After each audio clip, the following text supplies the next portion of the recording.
Bonjour, bonsoir, bienvenue sur la chaîne de l'immigration et de l'entrepreneuriat. Philippe Simo, bel et bien au Canada, précisément à Montréal. Que nous vaut la visite de Philippe Simo au Canada? Déjà, Philippe Simo a fait pas mal de buzz ces derniers mois concernant les diplômes africains qui n'étaient pas reconnus au Canada. Et ensuite, il en fait encore des buzz concernant la communauté gay. Tout ce qui est en lien avec le transgenrisme, tout ce qui est en lien avec le changement de sexe, pour ceux qui n'ont pas compris. Alors, j'ai pu voir que Philippe Simo va parler du Back to Africa. Est-ce que Philippe Simo, après avoir buzzé sur le Canada, viendrait ici à réveiller ces Africains de la diaspora canadienne à prendre conscience qu'il faut ou bien qu'il faille qu'ils retournent dans leur pays d'origine pour investir ou pour y rester définitivement? Tout simplement parce qu'on a pu voir les derniers buzz de Philippe Simo. Vos diplômes ne sont pas reconnus ici, vous venez perdre votre temps ici.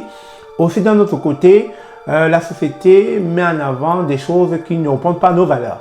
Donc, est-ce que ce ne sont pas des arguments que Philippe Simo met en cascade afin de créer un éveil de conscience auprès de cette diaspora endormie, je vais dire ça, de cette diaspora qui, du jour au lendemain, se sont dit on va rentrer il y a 10 ans, il y a 20 ans, il y a 30 ans, 40 ans, mais qui sont toujours là, pris dans l'engrenage, pris dans cette prison dorée qu'est le Canada et ne veulent plus rentrer. Alors, est-ce que c'est tout ça qui ramène Philippe Simo ici?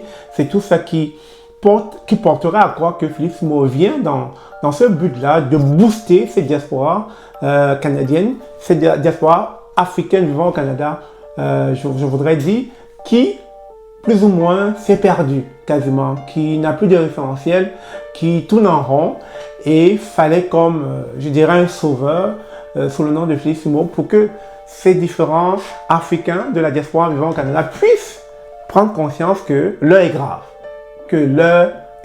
et que c'est plus que jamais le temps de tourner les yeux vers le cher continent africain afin de voir ce qu'on peut y entreprendre, ce qu'on peut amener comme pied à l'édifice afin de reconstruire l'Afrique.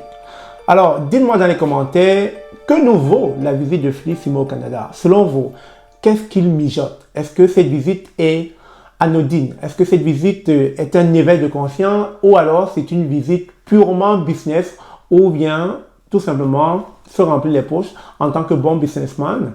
Dites-moi dans les commentaires ce que vous inspire la visite de Philippe Simo au Canada. Sinon, néanmoins, j'irai à la rencontre de Philippe Simo dans les prochains jours. J'irai le confronter, j'irai discuter avec lui, j'irai comprendre qu'est-ce qu'il fait au Canada. Est-ce que c'est pour lui une autre façon de voir comment tâter sur le terrain, mieux comprendre la société canadienne? Parce qu'on a vu ces derniers temps qu'il disait beaucoup de choses d'un environnement qu'il ne maîtrise pas. Alors, est-ce que cette visite ne serait pas tout simplement pour Philippe Simo un besoin de mieux connaître la société canadienne, de mieux s'éduquer, de mieux s'informer de la société canadienne afin de préparer d'autres thématiques beaucoup plus puissantes, beaucoup plus buzz, afin que tous ces Africains vivant ici au Canada puissent prendre ces formations. Alors si tel est le cas, dites-moi dans les commentaires qu'est-ce que vous pensez de la visite de Philippe Simo. Néanmoins, j'irai à cette conférence, j'irai le rencontrer, j'irai le confronter parce que mon but c'est d'être avec lui afin qu'on puisse en présentiel discuter, débattre, bien sûr en intellectuel. Sur ce, merci encore d'avoir suivi cette vidéo. Restez connectés dans les prochains jours.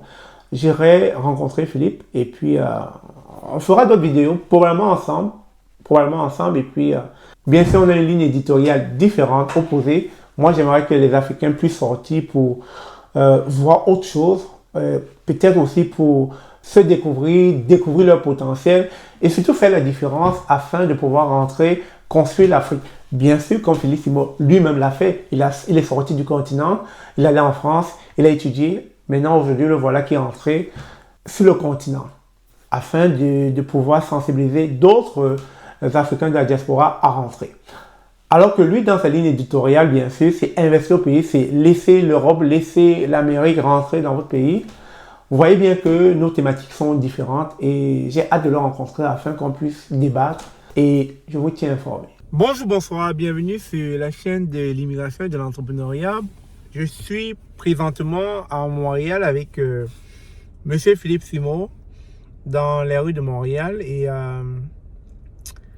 il est là pour sa conférence qui aura lieu au Collège de Montréal dans quelques jours, samedi précisément. Et donc, il sera question un peu d'échanger avec lui, de sa venue à Montréal, qu'est-ce qu'il pense de Montréal. Cette fois-ci, on l'espère, il ne nous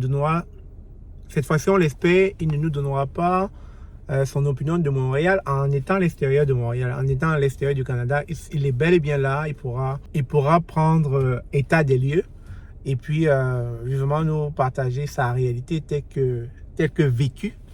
Parce que très souvent, Philippe nous partage son opinion ou bien ce qu'il pense du Canada, mais à distance.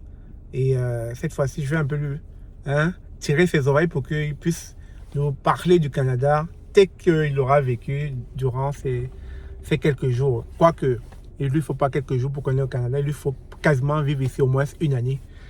Je vais quand même essayer de le convaincre de vivre avec nous, là, de rester au moins une année, de passer au moins un hiver, afin de mieux parler du Canada. On va mettre les sourds au Cameroun. On va parler que de ça samedi. C'est ce que je dis, mais je ne veux pas te faire la conférence si j'allais la faire samedi. Connexion web, un truc, non? Ce que je te conseille, prends le replay. Parce qu'on ne veut parler que de ça. Je veux parler de 3-4 piliers.